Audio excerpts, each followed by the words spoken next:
मैं आशीष तिवारी आपके सामने प्रस्तुत करता हूँ श्रीमद् भगवद गीता। क्या हम सब ने गीता पढ़ी है?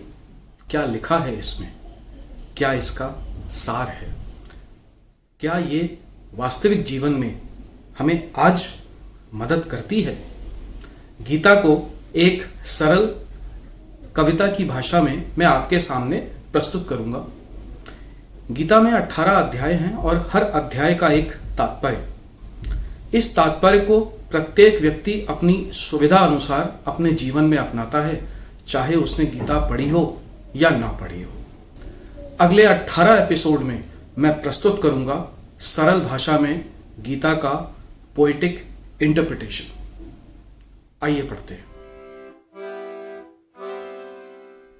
अपने सगे संबंधियों को विपरीत पक्ष में देखकर अर्जुन का दिल भारी हो जाता है और शोक और करुणा से अभिभूत होकर वो अपनी शक्ति खो देता है। वो गांडीव और अपने शस्त्र त्याग कर भगवान कृष्ण से बोलता है कि वो युद्ध नहीं करेगा। बेचैनी सी धृतराष्ट्र को चहुं दिस समेटे थी, पुत्र मोह की माया मन मस्तिष्क लपेटे थी। कौरव पांडव एकत्र हुए करने को भीषण रण, बोले धृतराष्ट्र संजय से ब्योरा दो हर क्षण। संजय बोलते हैं, पांडु पुत्रों ने हे राजन अद्भुत व्यूह रचाया है। देख जिसे दुर्योधन को बहुत पसीना आया है, जा पहुंचा वह सीधे सेनापति द्रोण के पास। मुख पर है व्यथा और है भय का आभास। दुर्योधन बहुत डरा हुआ था पांडव की सेना को देख के। बोला आचार्य देखिए पांडव सेना विशाल, पग पग पर आ रहा है जैसे कोई भूचाल। पाकर शिक्षा युद्ध की आपके ही कौशल से, समस्त पांडव खड़े हैं आपके ही सौजन्य से। फिर वो आगे बोलता है कि युद्ध नीतियां सारी जो आपने सिखलाई हैं, पांडु पुत्रों ने अपनी संपूर्ण मति लगाई है। भेद सकेंगे बाणों को उनके हृदय के भीतर, गुरुपद छोड़ बन सकेंगे सेनापति गुरुवर। ये दुर्योधन ने गुरु द्रोण से पूछा। आगे कहता है वो, भय नहीं है मुझको तनिक निर्बल धृष्टद्युम्न का, जो पांडवों का सेनापति था। भीम की गदा देखिए गांडीव देखिए अर्जुन का, विजय की अग्नि में पांडव फूल रहे हैं सुखद। देखिए महारथी युयुधान विराट और द्रुपद। फिर देखा दुर्योधन ने अपनी सेना की ओर, पराक्रमी रणवीर सजग थे पकड़े अपना छोर। गुरुवर मेरी शक्ति में आपका ही कण है, आप उपस्थित हैं तो जीता हुआ ये रण है। ये दुर्योधन ने गुरु द्रोण को बोला। आगे बोलता है, पितामह कृपाचार्य अश्वत्थामा और विकर्ण, अजय भूरिश्रवा और अद्भुत प्रतिभा का कर्ण। जयद्रथ कृतवर्मा शल्य भी अपने साथ हैं, गुरुवर इस भीषण रण में आप हमारे नाथ हैं। आगे बोलता है वो, पितामह की शक्ति अपरिमेय है संरक्षित है। गंगा पुत्र अडिग खड़े पांडव की शक्ति सीमित है। अतएव घोषणा मैं करता हूं गुरुवर सहयोग दें, पराक्रमी योद्धाओं से विजय मंत्र का योग लें। सिंह गर्जना करके तब पितामह ने शंख बजाया। दुर्योधन के क्रूर मुख पर हर्ष और उल्लास छाया। शंख नगाड़े बिगुल तुरही सब लगे सैनिक बजाने। कोलाहल मचा हुआ था जैसे लुट रहे थे खजाने। संजय आगे धृतराष्ट्र को बताते हैं कि श्वेत स्यंदन मतलब रथ, श्वेत स्यंदन पर विराजे अर्जुन हैं कृष्ण सारथी।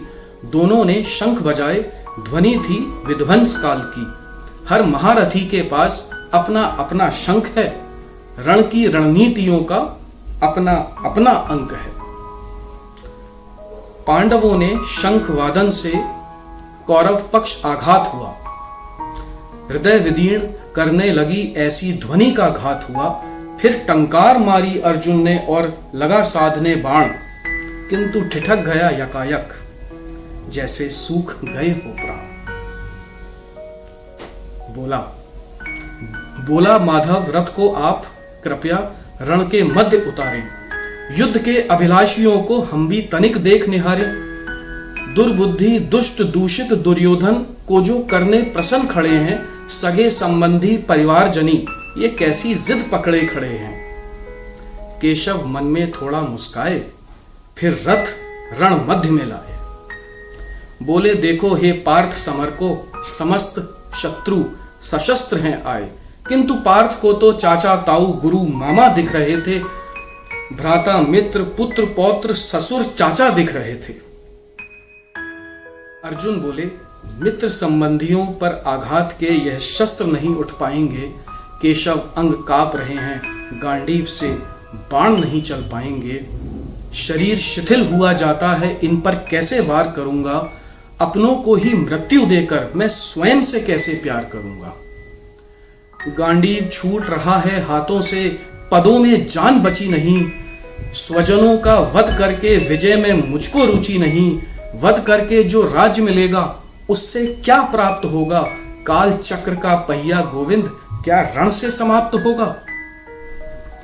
शत्रु बन के जो समक्ष खड़े हैं वह मेरे ही अपने हैं। त्वचा जल रही मेरी माधव, नैनों के टूटे सपने हैं। ये भले मार दे मुझको, मैं अपना शस्त्र उठाऊंगा।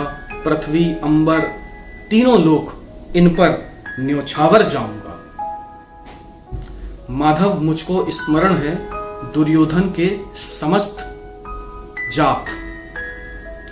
विष अग्नि आक्रमण धन लूट किए हैं सारे पाप। भूमि भी हड़प ली उसने, पंचाली का अपमान किया। पाप चढ़ेगा मुझको गोविंद जो मैंने प्रतिघात किया।